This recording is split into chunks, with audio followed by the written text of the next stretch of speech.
Since 2015, Jared Stillman has rocked Nashville sports. That team freaking stinks. And now he's back. The takes are hotter than ever. I mean, let's be honest, he just can't coach. Welcome to Stillman and Company. Stillman and Company of the 440 Sports Network, presented by Hiller Plumbing, Heating, Cooling, and Electrical. My guys, the last pod we have of the week. That's right. Again, we're doing 3 pods during the summer, and I decided, you know what?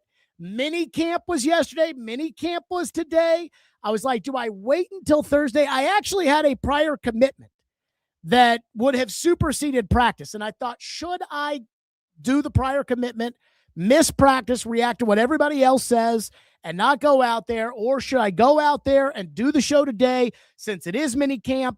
And I decided to go out there and do the show today because if Cam performed well today, and I mean like really, really well, like one of those, wow, did you see that? The way Carnell Tate played early in OTAs, and I wasn't there. I know that the Twitter people that hate me and hate the show and hate everything would be like, Jared Stillman's such a pussy. He wasn't out there, and I didn't want that. So I went out there to practice today. I watched it. I thought today was Cam's best practice. Not that I thought it was special or anything like that, but I just thought it was the most error-free practice he had. We'll dive into that. Plus something Robert Saleh said today about Cam that I, quite frankly, I'm kind of tired of hearing about. The guy that I actually thought was the most noticeable today out there, and of course, we'll get to your reaction as this is the final show, I guess, of the offseason until training camp starts. Not that we're not going to do shows, because we're going to do 3 pods a week, but, you know, we'll be just doing a whole bunch of random crap now that the Titans have hung up the pads. Well, I guess they never really put the pads on in the offseason, but now that they've hung up the jerseys until late July. First, I do want to tell you, like I always do, about our presenting sponsor. That's Hiller Plumbing, Heating, Cooling, and Electrical. I love Hiller. Hiller has been fabulous to me and my family for years and years and years, and they can be just as fabulous for you. That's right. Hiller Plumbing, Heating, Cooling, and Electrical. If there's ever an issue in our home, we just go right to happyhiller.com. Boom. We usually set an appointment, and I'm not a huge early morning guy, but I try to set it for that first appointment of the day, and they are there. And when the technician's on his way, you get a notification saying he's on his way. You can actually track the technician in live time. It's great. I absolutely love it. I love Hiller Plumbing, Heating, Cooling, and Electrical, and I bet you will too. That's Hiller Plumbing, Heating, Cooling, and Electrical. Proud supporters, the Preds, the Vols, and Vandy. That is Hiller. Call the Happy Face Truck today. Okay, let's start right away on the observations of minicamp today, and then we'll kind of get into everything else. So today was kind of a scrimmage-like spot the ball. They put it down. They went with it. And I thought today was Cam Ward's best practice of the day. Now, there weren't any special highlight reel Cam Ward type plays where the Titans would put it out there on social media after it was over and people would say, wow, did you see that? But I actually think that's a good thing. I actually think that for today, a lot of the plays Cam made were Cam taking the ball, Cam dropping back in the pocket, and Cam ripping a throw in there. You know, there were a couple in particular to Wan'Dale Robinson where Cam collected himself, set his feet, delivered the football where it was supposed to go, which is my biggest problem and my biggest bugaboo when it comes to Cam Ward is that I'm just not convinced that he's accurate enough. He had some throws here and there, you know, I think one that sailed over somebody's head. He had another one, you know, where maybe he was a little bit behind, but the guy made a catch with it. Again, I actually thought Cam Ward was okay today. You know, I didn't think he was great. I didn't think he was bad. I just thought he was fine. And I didn't chart each one, but Buck did, and I'm reading from Buck's chart. Cam on the final day of minicamp did not finish a single drive with a touchdown. That doesn't bother me. I thought they moved the ball fine. Now, when they got to the far side of the field, we couldn't see. You know, we could see, but we couldn't see. you know, exactly what was going on down there. So there was one where I thought Cam ran a touchdown in, and I guess, you know, it was short of the goal line or whatever. And then there was one where I thought Cam was going to have a touchdown throw to Alec Iomanor, and Alec Iomanor dropped the ball, which we got to put Iomanor here to the side in a second. The second one, according to Buck, incomplete to Wan'Dale Robinson, complete to Wan'Dale, complete to Helm in the flat. Cedric Gray got a sack. Cedric Gray did pop a couple of times. There was one where Cedric Gray, they blitzed Cam right up the middle, and Cedric Gray got his hand up and batted it down. And that is something I think teams are going to learn to do with Cam, is they're going to learn to blitz linebackers right up the middle, because Cam is short. And I've got a whole other thing on Cam and Cam being short that I'm going to get to in a second. Third possession, Cam got sacked. Then a complete to Iomanor for a first down. Spears up the middle, complete to DK on the left side out of bounds. Then Spears did have a nice run, you know, where Spears was running on the side. And I remember he kind of busted it into second gear. And I'm like, all right, that's the guy Ran Carthon drafted 4 years ago, or I guess technically 3 years ago. 4 seasons ago. That's the guy Ran Carthon drafted in the third round when you already had Derrick Henry on the team. Had a nice little run. Kind of like the way he had that touchdown in that season finale against Jacksonville in 23, where you're like, whoa, look at Tajay put the burners on. And then you never hear from Tajay again after that. And then it did have 3 straight completions, short completions to Wan'Dale Robinson. And then Cedric Gray tipped the ball on third down. That's when he blitzed up the middle. The fourth, they hit a screen to Tajay. Then Buck wrote, terrible missed opportunity by Alec Iomanor. Ward had him streaking deep, and he looked for it far too late. So I had a pretty good view of this throw. Cam Ward dropped a ball right into the bucket for Alec Iomanor, and Alec Iomanor wasn't looking for the ball.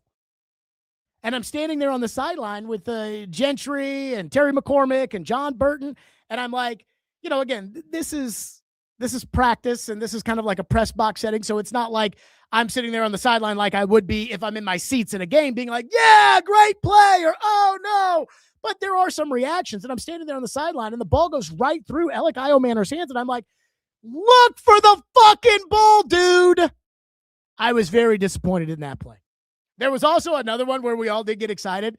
From 57, Joey Sly kicked it, and we were standing to the left of the goalpost, and so we were all watching the ball. It was like a putt, you know, where the ball was headed towards the cup, and we're watching the football go towards the upright, and we're standing there, we're like, I think it's too short, and then it hit the upright and went through, and so when it hit the upright, we're like, yeah, because it was just fun to watch. But again, those were the 2 visceral reactions I had today from practice. Iomanor, again, Cam put it perfectly there, and Iomanor just didn't look for the ball. And I'm like, you have to look for the ball. So there was that one. And then Solomon Thomas batted down a ball.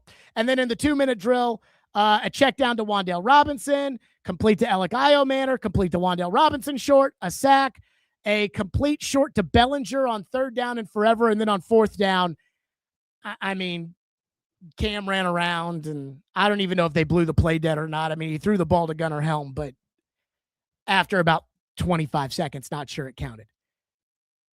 I actually think Cam Ward was okay today. Not special, not good, not bad, not anything. I thought he was fine.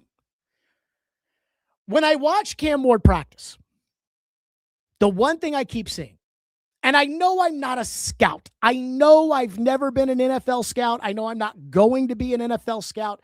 I know that the only scouting sense I have is just what I've kind of learned on the fly of doing this for 12 years.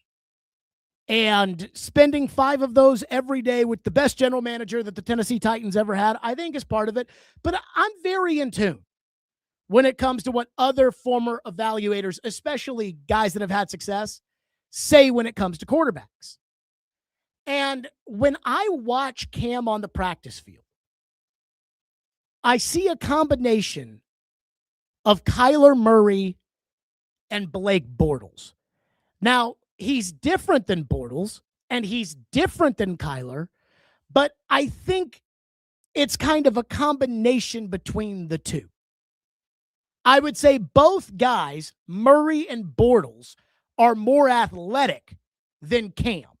Kyler is certainly much faster, and I think Bortles was a better all-around athlete than Cam, though I think Cam is more fluid and has better coordination of his body than maybe Bortles did.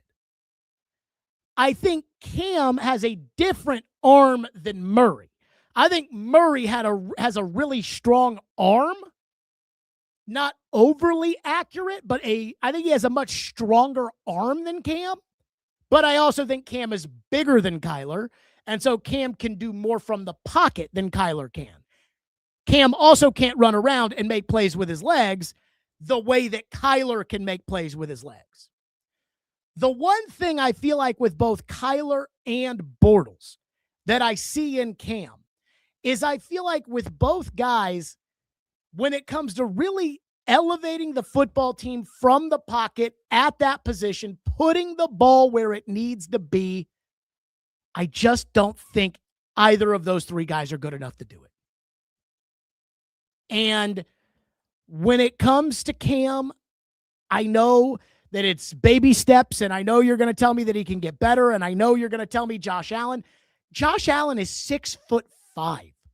See, Josh Allen is Blake Bortles if Blake Bortles could put the ball where it was supposed to go, because Blake is bigger than Cam. Blake is a better athlete than Cam. Cam's not 6'5". And when I sit out there on the practice field and I look at him, I see again, he kind of looks like Kyler. He delivers the ball from the side a little bit like Kyler. He's shorter than what the normal quarterback is. He's not the size of Trubisky. He's not the size of Levis out there, though he is better than Levis. He's not the size of Levis out there. He's short, and he likes to dance around in the pocket and in the backfield the way that Kyler likes to dance around in the pocket and dance around in the backfield, but Kyler has better speed and can run the ball better than Cam Ward. When it comes to the accuracy, I still think he's like Blake Bortles. That's the one that I keep kind of circling, and I keep saying, this is the guy I kind of think Cam is going to be. Unless Cam becomes a lot more accurate and mechanically sound from the pocket. And you can win games with Blake Bortles and Kyler Murray. I just don't think you can win a Super Bowl with Blake Bortles or Kyler Murray. And if you are going to win a Super Bowl with Blake Bortles or Kyler Murray, you're going to have a great team around them. You're going to have a really good defense. You're going to have to run the ball. You're going to have to really, I don't say minimize what the quarterback does, but you're going to have the quarterback be a part of why you're good, not the reason that you are good. And I look at the wide receiving core, and I am impressed with what the Titans have done at wide receiver. Let's put Io Manor to the side. I'll get to him in a second. But when it comes to the receiving core, I like what they have. You know, Wan'Dale Robinson, I'm not sure I would have paid the money to, but he is consistent, or at least has been consistent in practice. You know, he goes up and he makes some catches, and Cam really wears out throwing him the ball, and he's so tiny. And I don't think Robinson is as fast as probably advertised, but he's got a little jet to him. I think he's a good fit. You know what I think of Carnell Tate? I mean, Carnell Tate, he's smooth as butter out there. I said to Gentry Estes today, I think Carnell Tate could be like JSN. Now, again, I think you have to have a very accurate quarterback in order to have the stats that a JSN had. But I do think that Tate has that kind of talent, the way he catches the football. I absolutely love Carnell Tate. In fact, if I was going to say that I had any problem with what I saw today out at minicamp, it would have been the fact that Carnell Tate didn't get the ball enough. I mean, I'm sitting there on the side, get the ball to Tate. Let's go. I think Chim Dike is a very solid number 3 receiver. I know Ridley's ahead of him on the depth chart, and I'm fine with Ridley. I think Ridley's a starting caliber receiver in the NFL. He got hurt last year, which, you know, he's up there in age a little bit, but they did get him to take a pay cut. Ridley's had issues with drops in his career. I think Ridley's fine. I'm cool with Ridley. I like that starting group of Ridley, Wan'Dale, and Tate. I think Tate has the potential to be really, really good. I think Wan'Dale has the potential to be really, really consistent. I think Ridley's the right guy for the group. and I like DK in there because I think he can kind of play all three of those spots. I like that. Alec Io Manor, send him down to AAA. I know you guys got all excited about Alec Io Manor last year when they had nobody to play wide receiver and he made a couple of catches early in the season. Alec Io Manor did not have a very good practice today. I just don't think Alec Io Manor has that much talent. I don't think he has the talent that Jim DK has. He doesn't have the speed that DK has. I don't think that I don't think anybody would say he has the talent of Carnell Tate. But, Ridley's a first-round talent. And Wan'Dale Robinson, again, he's more of a specialty role slot receiver. Not that he's going to be Julian Edelman, but think of that kind of Julian Edelman role in this offense. Cole Beasley had that role in this offense. I think that's what Wan'Dale does. I think Alec Io Manor is a backup. And I don't think there's really much of a difference between Alec Io Manor, Bryce Oliver, or KJ Osborne. But they'll keep Io Manor on the team. He's on a rookie deal. I think best case scenario for Io Manor is that he becomes a fourth or fifth receiver, somewhat similar of that to Nick Westbrook-Akine, which I have always said I think is kind of the ceiling. The best of NWI is probably the ceiling for Alec Io Manor, which is not bad, and it's not a bad career in NWI. I think we can all agree NWI is a legit NFL player.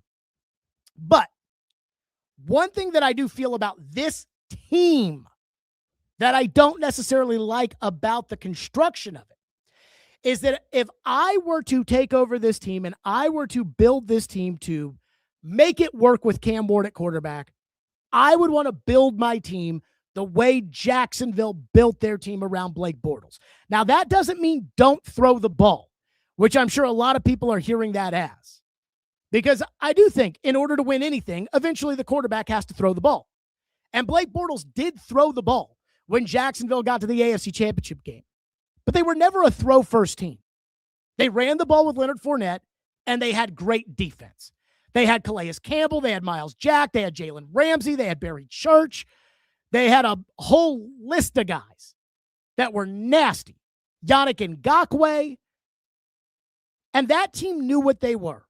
They played defense, they ran the ball, and then they asked Blake to make throws occasionally.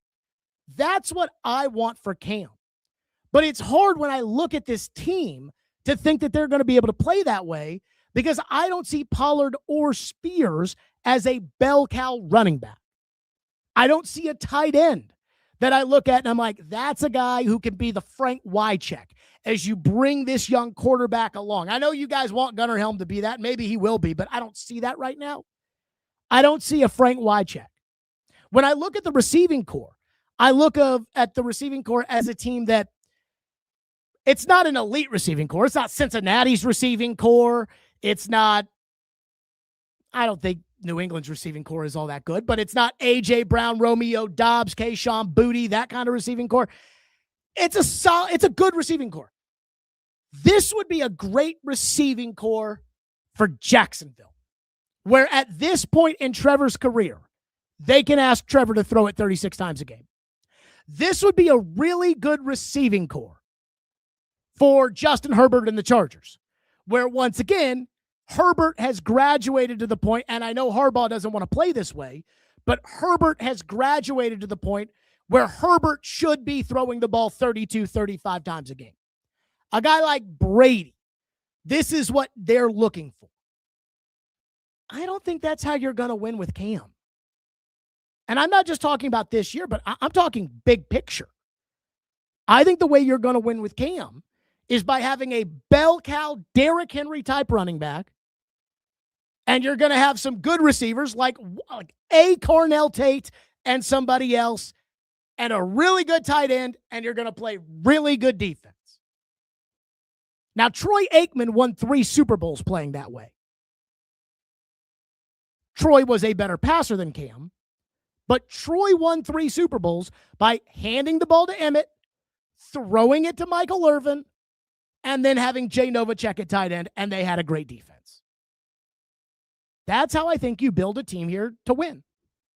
I don't think the way you build a team here is to ask Cam right now to go throw it 32 times a game. And then when it comes to the defense, I know I heard Robert Saleh today saying, if you can play 4 plays in a row, you're not doing your job because we want the defensive line to go all out. And I believe in that. I believe in that because that's the Jim Washburn style of defensive play. That's what the Titans did here when they were fucking nasty when I was a kid. And everybody knows Javon Curse, and everybody knows Kyle Vandenbosch and Albert Haynesworth. But as important as those guys were, so was Josh Evans, so was John Thornton, so was Joe Salavea, so was Kenny Holmes, so was Robert Smith. There were a bunch of guys that Jim Washburn would rotate in and out. So that when Javon Curse breaks his foot in week 1 of the 2002 season, they could take a 7th-round rookie, Carlos Hall, stick him out there, and Carlos Hall still ended up getting something like 9 sacks. So I like the way they're going to play on defense. But if you're going to play that way on defense, you've got to maintain drives running the ball. And I know they think they can run the ball like this with Pollard and Spears. I just am not sure that they can. I would like them to do it. That's what I said 2 years ago when I was out there at practice, and I was like, this passing game stinks. The offensive line stinks. They need to just go ahead and run the ball and throw, just run the ball with Tony Pollard, go Tony Pollard, Tony Pollard, Tony Pollard, Tony Pollard. And they did for the first half of that Bears game, and then the Bears kind of took that away. But I know everybody wants to pass, and when you draft a quarterback number 1 overall, you want to go up and down the field. I get it. But I think this receiving core would be a good receiving core for a team that has Justin Herbert as their starting quarterback, for a team that has Trevor Lawrence as their starting quarterback.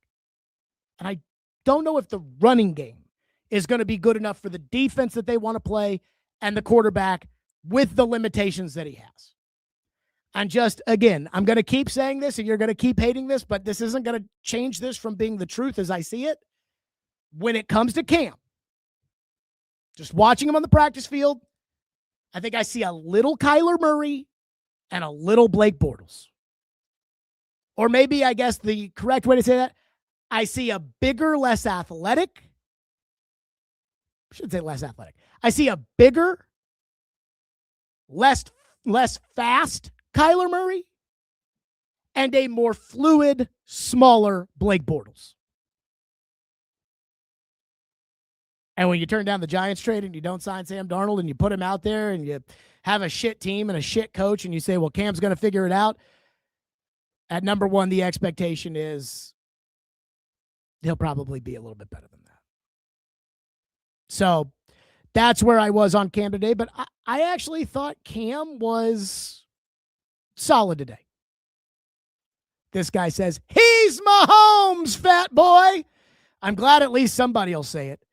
All you Titan fans out there want to hint at it like, well, we didn't say he was like Mahomes. Mike Borgonzi didn't say he was like Mahomes when they drafted. He just said he has traits like Mahomes. No, go ahead.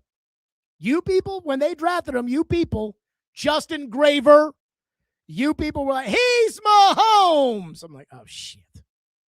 Again, just watching him on the practice field, I feel like it's a combination of Kyler Murray and Blake Bortles. And what's crazy is that is kind of how scouts evaluate quarterbacks, or at least the scouts I've been around. I remember when Floyd told me as a prospect, Josh Allen reminded him a lot of Ryan Leaf. And he'd say, Ryan Leaf, every other throw with him was a beauty. And then the next throw was in the dirt. Now, that's not comparing what their mentalities were, because I think that's really the difference between Ryan Leaf and Josh Allen. I know Ryan Leaf a little bit. I don't know Josh Allen. I know Ryan Leaf a little bit. Ryan Leaf is very high strung. And he'll be the first to tell you that he was not mature enough when he got drafted by the Chargers. I don't know Josh Allen. I met Josh Allen a couple times. Nice guy. But it was the mentality that set him apart. Floyd said as prospects, they were very, very similar. And that's how these guys do it. They look at a prospect. Again, I think Mike Borgonzi's sitting there, and he talked himself into this guy is Mahomes. I see Mahomes in this guy. And I'm watching him, and I'm like, I see Blake Bortles and a little bit of Kyler Murray. So that's the first thing on the Cam front. The number 2 thing that I want to get to. Do you know who the best player today on the field was? If I had a practice player of the day award to give out, it would have gone to Xavier Restrepo. Now, if you remember, it was about this time last year, I was in Costa Rica, and I was listening to one of the shows on my old station. I can't remember which one. And let me just say this. When I was in Costa Rica last year, I had a lot of weed. Like Lindsay and I went to this really nice resort in Costa Rica. We were there for a week. It was fucking beautiful. And I was stoned out there in Costa Rica. And one thing I like to do, I can't explain it, I like to do when I'm on vacation and I'm a little under the gummy phase, is I like to listen to sports radio, and I'll get in the pool and just sit there and relax and listen to sports. And I heard at this point in time, it was May of last year, and it was, oh, Restrepo, he's going to be so good. I don't know how Restrepo can't make the team. And I'm like, what? He's like a 5'7" receiver who runs a 4.8. He can't play outside. He can't play special teams. He doesn't return kicks. How the hell is he going to make the team? You've already got Tyler Lockett as your starting slot receiver. You drafted Chim DK in the 4th round, who's also a slot. How is Restrepo going to make the team?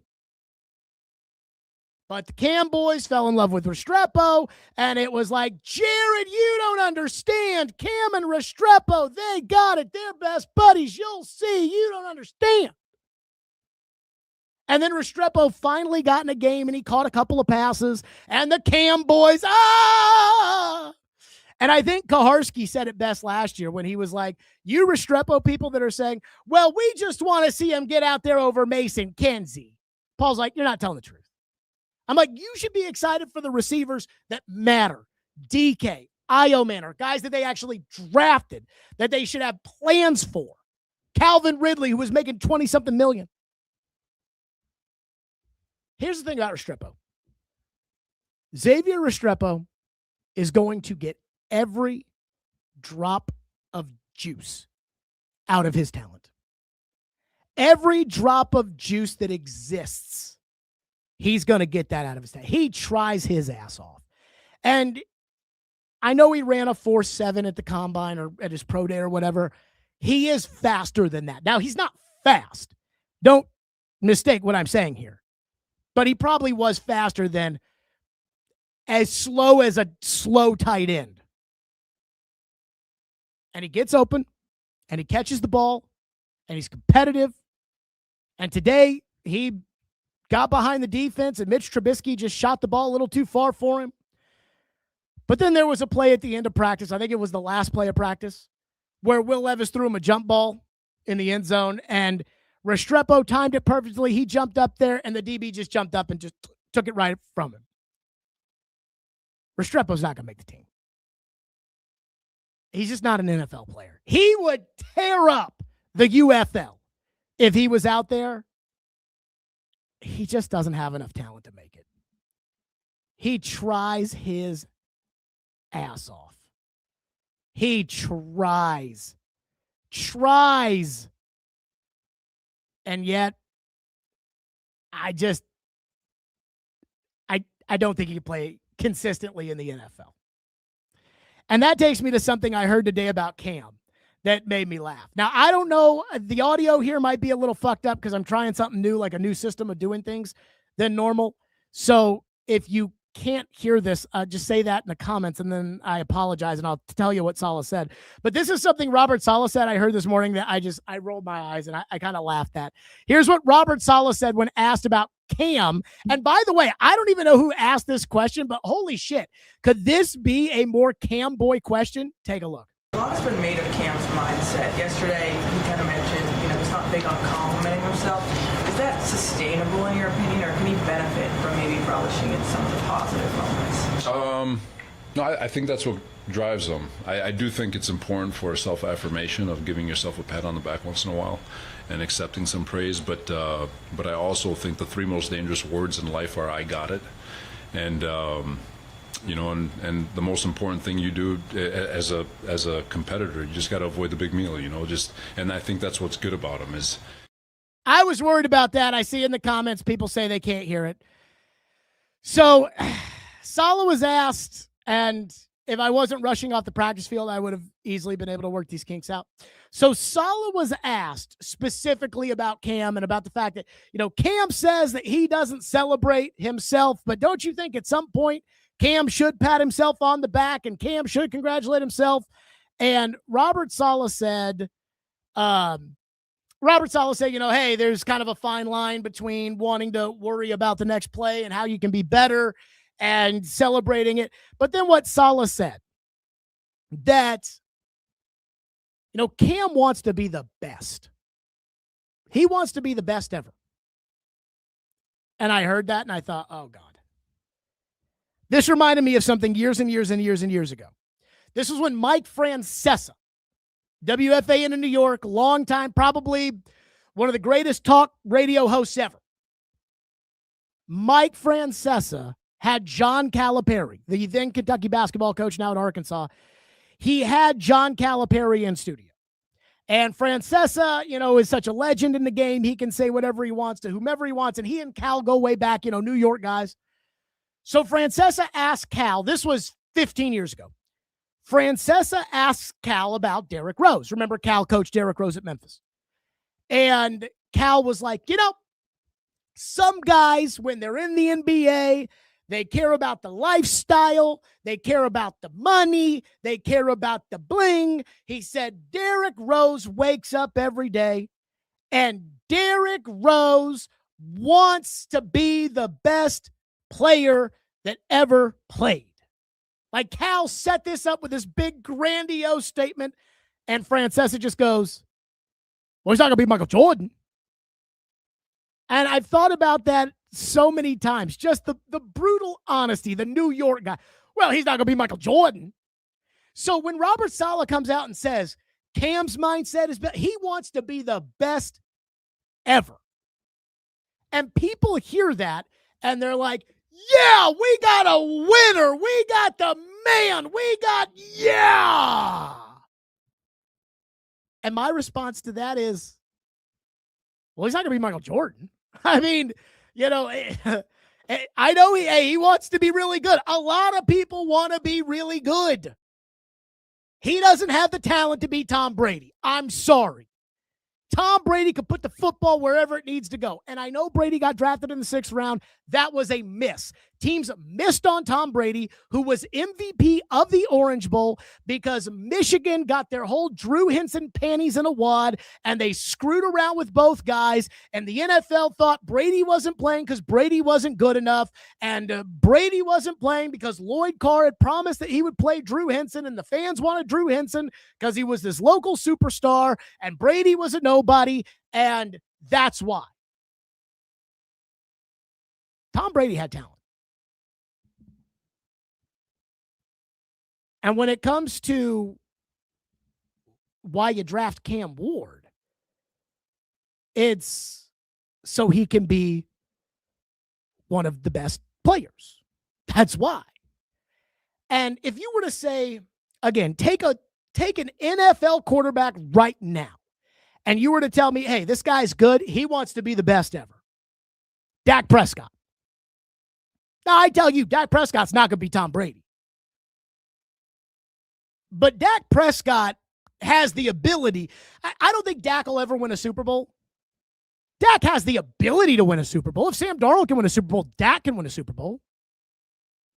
I don't know that Cam will ever have the ability to do that. Just like I never thought Kyler Murray was going to have that ability. And I don't think Arizona would have drafted Kyler Murray at number 1. I don't think Jacksonville would have drafted Blake Bortles at number 3. And give those guys second contracts with which both guys got. Kyler got a huge contract. Blake got a good contract, a second contract from Jacksonville. I don't think they give those guys second contracts and they draft them number 1 and draft them number 3 if they don't think those guys aren't going to be franchise carriers. And so I think there's this belief that Cam is going to be the Jalen Brunson of football 0-star recruit, ends up as a Heisman candidate. He's got the swagger. He's got the confidence. He wants to be the best ever. And I just don't know if Cam has the talent to be able to do that. Again, he's not going to be Michael Jordan. Derrick Rose wants to be the best who ever played. He wakes up every morning and he wants to be the best. Well, he's not going to be Michael Jordan. So when Robert Saleh is like, Cam wants to be the best, well, okay. But he's not going to be because he doesn't have the talent. And that takes me back to Restrepo. Because I firmly believe everything they say about Cam's mindset and how dedicated Cam is and how much of a leader Cam is and Cam's commitment to being great. I think Xavier Restrepo checks all the same boxes. Xavier Restrepo, I think, is going to get every ounce of juice out of the talent that God gave him. If Xavier Restrepo had Dorial Green Beckham's talent, he might be Calvin Johnson. That's how hard Xavier Restrepo, I think, works. I think plays. But he doesn't. Tom Brady's considered one of the most dedicated, greatest competitors of all time. Now, I would venture to guess that a guy like Peyton Manning, who had a replica of the Colts film room in his own house, according to Reggie Wayne, probably was a competitor at the same level. Phillip Rivers had a van that he built out so that he could turn it into a film room on the drives between Los Angeles and San Diego. Clearly, he was dedicated. I'm sure all these great guys are really, really dedicated. Rick Spielman, the old general manager of the Vikings, told me that Kirk Cousins was in the building every single day. Even on off days Kirk was in the building getting ready for the next game. And that's Kirk Cousins. Cam might be that guy. But you do have to have Peyton Manning's talent in order to be Peyton Manning. Now, I think some guys like Cam Newton have an insane amount of talent. And maybe because Cam was cuckoo for Cocoa Puffs or didn't take it seriously, I don't know. Cam at one point won the MVP, but I'm not sure Cam totally got the best he could out of his ability. Cam Ward might be able to get the best he can out of his ability. I'm not sure that's anything more than a capable NFL starter along the lines of Blake Bortles in Jacksonville. So that's just what I see. I go out to the practice field. That's what I see. There was one thing today that I was very pleased by. Jeffrey Simmons got up there at the podium and he met with the media. Jeffrey Simmons did a couple individual stuff. He did not get out there in team period. And he said that was kind of a plan with Robert Saleh and the coaches of how, Jeffrey Simmons wasn't going to play. Personally, I think Jeffrey Simmons is looking for a new contract.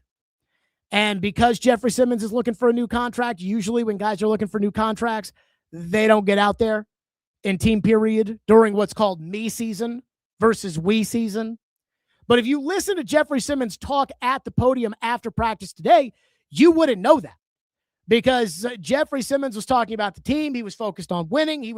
I asked him about his contract and I was expecting Jeffrey Simmons to give me the same answer he gave me about 4 years ago when I asked Jeffrey Simmons about his contract, when his contract was a big story. And Jeffrey Simmons just said, I am not going to talk about contract. And I asked him about his contract today. And his answer was, hey, I'm not worried about it. I've got a great relationship with the team. I've got a great relationship with Miss Amy. My agent, Vin Marino, who is the cap guy, my agent, Vin Marino, they're working through it. They're talking through it. So I'm not really worried about it. That's what Simmons said. I was very impressed. And I have to say, for about the last year, I've been impressed by Jeffrey Simmons. I was impressed by the fact that Jeffrey Simmons last season, because for a couple of years he wouldn't get the sacks and he'd whine and bitch about people saying he wasn't getting the sacks. Last year, worked on his body and he goes out and he gets the sacks and he makes a difference and everything else. And this year, Jeffrey Simmons still in the right shape, says all the right things, doesn't just come out and say, we're going to be good. He's up there talking about, hey, we want to compete. We want to win. I'm going to try to challenge Robert Saleh, who says, I can't play 6 plays in a row. I'm going to try to show him. I thought when I watched Jeffrey Simmons' press conference today, I saw a guy who's really grown up. Or at least that's the way I felt about Jeffrey Simmons' press conference today. That he really has truly grown up. Instead of this really good player, which he was, on a very good defensive line when everybody was healthy with Danico Autry and Harold Landry and even Bud Dupree, to kind of the only guy out there who wasn't producing and was making excuses, and let Denard Wilson make excuses for him, and let Brian Callahan make excuses for him, and let Tracy Rocker make excuses for him. I feel like Simmons has really grown up. I feel like Simmons really is all the things that Simmons said he was a couple years ago. And I kept saying, Simmons, I need to see it. If you think you're an elite player, I need you to play like an elite player. If you're a team leader, I need you to lead like a team leader. I actually think Simmons has grown up. And I give credit where credit's due, because I was hard on Jeffrey Simmons. And it wasn't that I didn't think Jeffrey Simmons could do it. I don't think Cam can do it. So if Cam does it, I won't sit there and say, hey, I was hard on Cam, but I knew Cam could do it, the way I'm saying I'm hard on Simmons, but I knew Simmons could do it. I knew Simmons could do it. I just didn't think Simmons was going to do it. Just like I know A.J. Brown can be an elite receiver without the bullshit and the drama, but I just don't know that A.J. Brown's going to do that. But with Simmons, I'm seeing a grown-up here. And I'm seeing a leader, and and I didn't ask this question because I got in the question about the contract. I figured somebody else would ask about the contract. They didn't. I asked about the contract. It's obvious he wants to get a deal done and has pretty good faith that a deal is going to get done. But the question I kind of wanted to ask was, I want to say, in these mini camps and these off-season programs over the last couple of years, it's been all positive and sunshine and rainbows and the new guy this and the new coach that and the new this and the new that. You're really the one guy, you and Amani Hooker, and I guess Mason Kinsey. You're really the one guy that has lived through all this shit and played at an elite level. With all due respect to Amani Hooker, he hasn't played at an elite level. Simmons played at an elite level last year with all the shit. You were there when the team got 9 sacks in a playoff game and lost.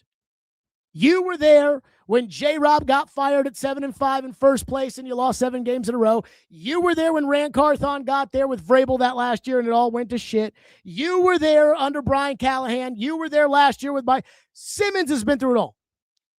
What is different about all the happy-go-lucky, positive bullcrap talk with this coaching staff and this team than in years past? Is there something different? Is there? Because I feel like Jeffrey Simmons is as tired of this team fucking stinking as I am.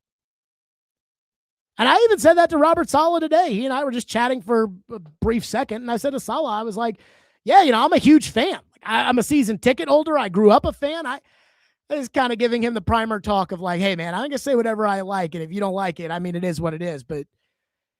And Robert Saleh was like, hey, I get it. But I don't think the new guys get it because they haven't been here. And I'm talking about the coaches. I don't think they get what the last 4 or 5 years have been like around here. I don't think Cam Ward gets what the last 4 or 5 years have been like around here. I think if you're not, I don't think the broadcasters get what it's been like around here. And that's why it's easy for them to blow sunshine and kiss everybody's ass and talk about how great things are. But we've heard it. Like, we've heard it from Rand Carthon to Chad Brinker to Brian Callahan. We've heard it. I think Simmons, I think he is as tired of this shit as we are. And I give him credit because I feel like he's actually doing something about it. And so I was very impressed. Again, it was a press conference, and I know PK is going to be like in 3 weeks when Simmons fucks something up, and I say, oh, Simmons, got in a fight at practice today. We need him now. Yeah, we're the one who were like, oh, he turned the corner in a press conference. It was so good. He was man. And that's not what I'm saying. But I feel like little Jeffrey has grown up. Everybody calls him Big Jeff. But for a while, he was acting like little Jeff. And now I feel like he's grown up. So that's kind of my takeaways today from the practice and the minicamp as a whole. I did promise reaction. So let's get to your reaction. Boss Mill says Mahomes, Hurts, Mayfield, Caleb, and Cam are all the same height, you diabolical hater. I mean, again, I don't. Mahomes, to me, put him over here. I think Mahomes is a freak of nature, an unbelievable player. I didn't say you can't win at 6'2", which is what Cam is. I think Cam's really more like 6'1". I'm not saying you can't win at 6'2", but he's not Dan Marino standing back there. And that's why, again, when it comes to the size, I feel like he's a little Kyler Murray out there. And when I compare him to Blake Bortles, I always say Blake's bigger. Cam's a more fluid athlete because it's not a one-for-one comp by any stretch of the imagination. But Cam is short. Make no mistake about it. Cam is not Josh Allen. Neither is Baker. Neither is Jalen Hurts. That's why, again, when it comes to quarterbacks, I like my 6'3", 6'4", 6'5" quarterbacks that stand in there in the pocket and can deliver the ball accurately, which I'm also not convinced Jalen Hurts can do well enough. And we're going to see. We're going to see when it comes to Jalen Hurts this year because Big Bad AJ's out of there now, and they may have drafted Mekhi Lemon, and maybe he's the next great thing. I don't know. But I got a feeling it's going to be tougher on everybody else without A.J. Brown there.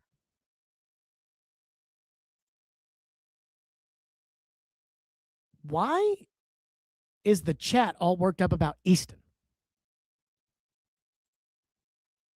One guy says, Easton Freeze uses the term heartwarming when discussing Cam Ward. It's so weird. Next guy says, Easton is a weird dude. One person says, was Easton the one that was happy when his fiance's dog died? One person says, Easton doing cartwheels as a grown-ass adult covering an NFL team.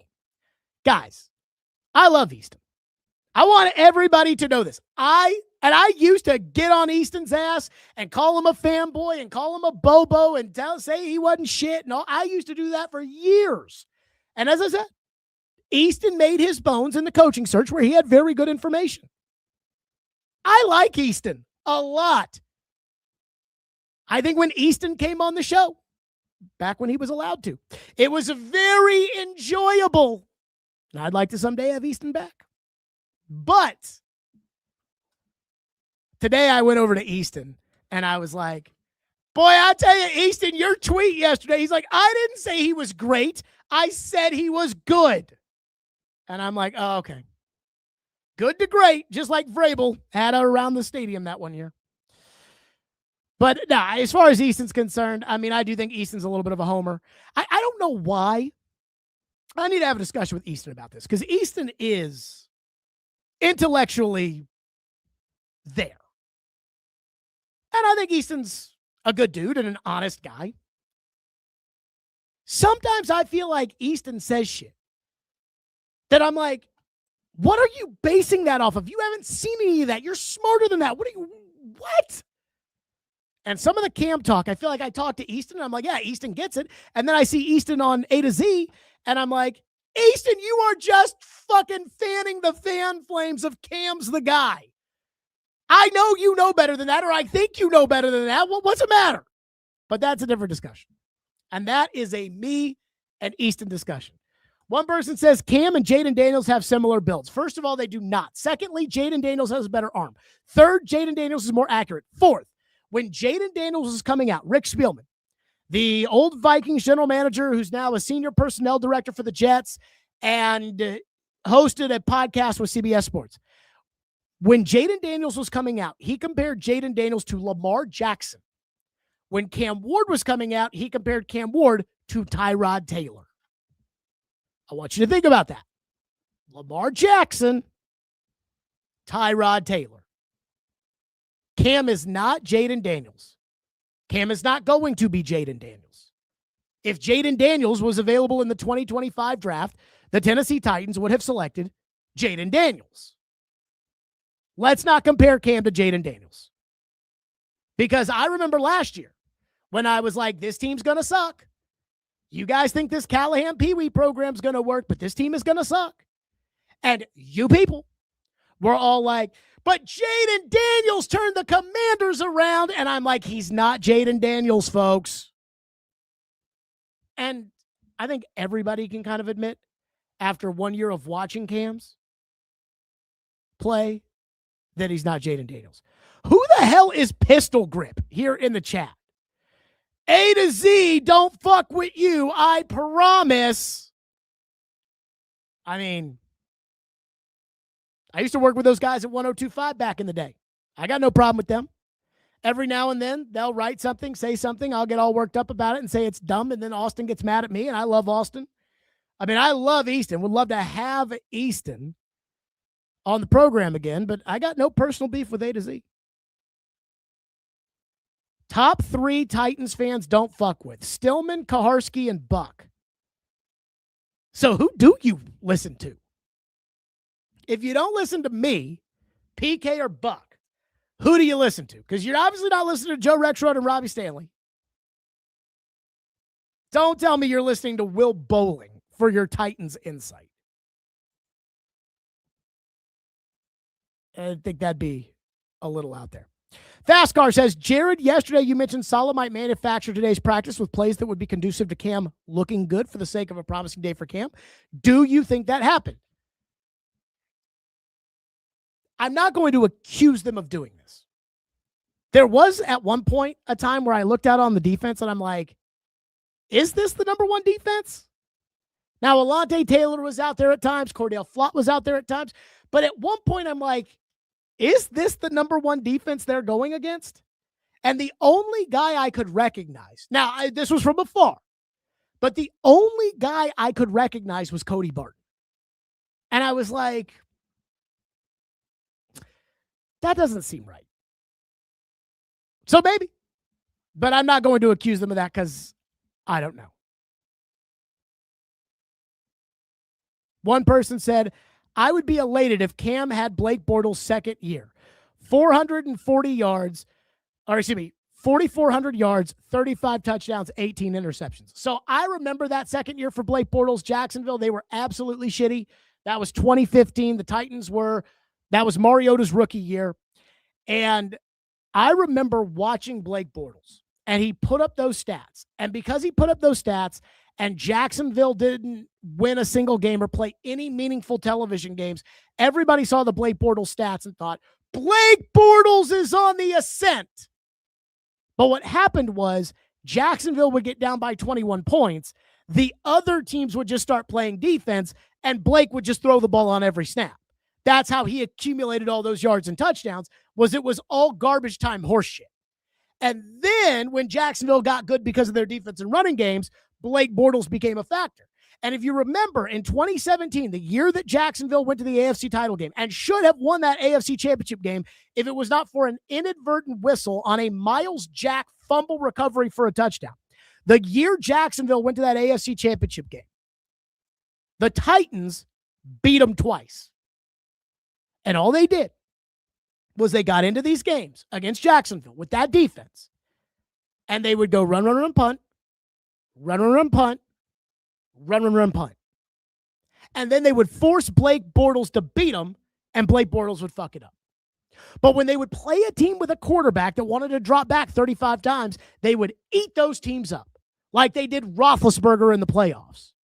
Because those guys would drop back, and that would allow Jacksonville to pin their ears with Calais Campbell and Yannick Ngakoue and Malik Jackson, and they would come after the quarterback, and you're throwing into Jalen Ramsey and A.J. Boye. I was like, who was that second corner they had? Jalen Ramsey, A.J. Boye, Barry Church. So they're throwing into that with Calais Campbell and Yannick Ngakoue and Malik Jackson coming at him. They had Miles Jack and was it Paul Puslesny in the middle? I mean, they were so loaded on defense. So when you did that, they'd take the ball away from you. They'd sack you, you'd fumble, you'd throw interceptions, and that's how they kept beating people. And then they play the Titans. And the Titans would go run, punt, run, punt, run, punt. The next year, 2018, Jacksonville just beats the crap out of New England in week 2. And that's Brady. They beat the crap out of New England in week 2. Jim Nantz, Tony Romo, Jacksonville, number 1 in the NFL, and the Titans went there with Blaine Gabbert at quarterback. Blaine Gabbert got knocked out of the game. Mariota came in, could not throw the ball, and they won the game. And I think they won the game something like 16-6 because Bortles fucked it up. So I know you take that stat line from Blake Bortles and you think like, oh, wow, if Cam could do that, but those were all bullcrap stats. Run, punt. Run, punt. Run, punt. This guy says you're going to fuel Cam's success. I hope, but it didn't help last year. I didn't want them to draft him. I wanted Sam Darnold. I talked about it every day. Cam didn't play any better then. I wouldn't mind fueling Cam's success. I do feel like I fueled some of Simmons' success. And by the way, let me say this, Simmons cannot claim that I didn't fuel some of his success when he put out a motivational video during the offseason last year with a quote attributed to me that was not a real quote. You cannot put my picture with a fake quote of me in your motivational video and then not claim that when you do step up the way Simmons stepped up last year, that I wasn't a part of the equation. PK and I deserve credit because we were both in the video. One person says, Xavier Restrepo is an overachiever in the best way possible. I got respect for Restrepo. I just don't think he can play in the NFL. And I don't think he can play in the NFL on a team that is any good. So this is something that TDG says, Jared, the contract is going to get done with Simmons. Don't spread a narrative. I didn't spread a narrative. I asked Simmons. I said, where are you on the contract? Do you want it to get done now or do you want other guys to sign? Because if they don't play a football game between now and September, and Jeffrey Simmons does not take a meaningful snap, and he won't, between now and maybe August in the preseason, I don't know what the defensive tackle market's looking like. But Simmons is a next guy contract, which means that if Johnny Joe becomes the highest paid defensive tackle in the league, then Simmons gets $500,000 more per year than that guy. And I don't know who that guy is, but whoever that guy is, Simmons is up next. So if you're Simmons, do you wait for a couple more guys to sign so that your price goes up? Or do you say, no, I want that signing bonus check in my pocket right now. Let's go ahead and do that. That's the question. I do expect a deal to get done between Jeffrey Simmons and the Tennessee Titans.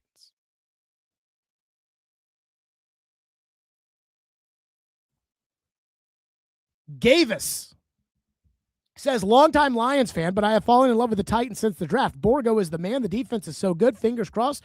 The offense gets their shit together. What makes Mike Borgonzi the man? I'm going to need an explanation for that. I would just say just stick with the Lions. They got a good thing going right there. I know last year was a down year. I think they'll be okay. Just stick with the Lions right now. And I'm not saying don't come over to the Titans. We don't want you. I'm just saying I've had a lot of pain in my life over the last 30 years because of the Tennessee Titans. So just be aware of what you're getting yourself into. At some point, I'm going to have to talk to Jack. And I'm going to have to tell him, Dad and B-Bear have been through a lot over the years because of the Tennessee Titans. Be very careful. I would just personally stick with the Lions. One person says, I can't stand for any Derrick Rose slander. Look, Derrick Rose was a great college player. He was the number one pick in the NBA draft the year Steph Curry came out, but he should have been the number one pick. He was a league MVP, had a nice little run there, had a couple injuries, but he's not Michael Jordan. And he was never going to be Michael Jordan. And that's how I feel when you say, Cam Ward has the desire to be the best ever. Okay. But he's not Michael Jordan. And he's never going to be Michael Jordan. Boss Mill says, last week you said he was bust. This week you say you can win games with him. Sounds like you're contradicting. No, sir. You can win games with Blake Bortles. Would you say Blake Bortles was worth the third pick in the draft? No, you would not. Period. Jared, would you take Malik Willis over Cam Ward at this point in Malik's career? Absolutely not. I would not take Malik Willis over Cam Ward right now, and I think the Dolphins are stupid for that contract. That is it for us. We are out of here, gone for the rest of the week. Like and subscribe, turn on notifications, because if there is breaking news, we will hit it as it comes throughout the course of the offseason. Of course, we're going to be doing 3 pods a week. Like and subscribe. Thank you to Hiller Plumbing, Heating, Cooling, and Electrical. And we will be live on SiriusXM on Friday and Saturday. And I was standing there on the practice field with Gentry Estes. And I said, I just got a text message from SiriusXM. This is for all the people out there that are like, you ain't shit, Jared. Well, I'm just going to tell you that when I was standing there on the practice field next to Gentry, I got a text message saying, hey, Stephen A. has to take off Friday. Can you fill in? I'd say filling in for Stephen A. Smith, probably a pretty good sign. So be sure to catch it on Sirius XM Mad Dog Sports Radio, Channel 82. Stillman and Company, like and subscribe. Tell your friends right here on the 440 Sports.